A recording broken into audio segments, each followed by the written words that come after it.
ધારી police વિભાગ દ્વારા માર્ગ સલામતી ઉજવણી અને ધારી એસટી ડેપો ખાતે કરવામાં આવી હતી। ધારી પોલીસ વિભાગના પીએસઆઈ રાઠોડ અને મેડમના અધ્યક્ષસ્થાને કાર્યક્રમ યોજાયો હતો। કાર્યક્રમનો મુખ્ય હેતુ માર્ગ સલામતી અને સુરક્ષાનો હતો। પોલીસ વિભાગના કર્મચારીઓ પણ આ ખાસ કાર્યક્રમમાં ઉપસ્થિત રહ્યા હતા। માર્ગ સલામતી સપ્તાહ અંતર્ગત તજજ્ઞો પાસેથી વિવિધ મંતવ્યો પણ લેવામાં આવ્યા હતા। એસટી ડેપો ખાતે યોજેલ કાર્યક્રમમાં ખૂબ જ મોટી સંખ્યામાં લોકો ઉપસ્થિત રહ્યા હતા। જે કે સિંગુરતી સાથે સંજય વાળા ધારી। ઓકે, મારું નામ Sureshbhai Gondaliya, assistant traffic inspector Dhari depot.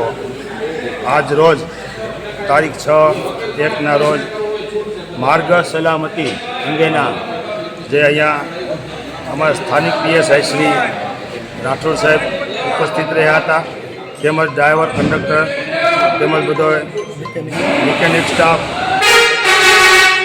જે આજનો જે સ્ટાફ બધો ઉપસ્થિત રહી અને શ્રી રાઠોડ સાહેબે અમને રોડ સેફટી માટેના ધારી ડેપોમાં તમામ ડ્રાઈવર, કંડક્ટર માટે બહુ સારી એવી એમને સૂચના આપેલ હતી અને બધા પણ સૂચનાઓનું અમલ પણ કરશે એવી અમે માહિતી આપીએ છીએ।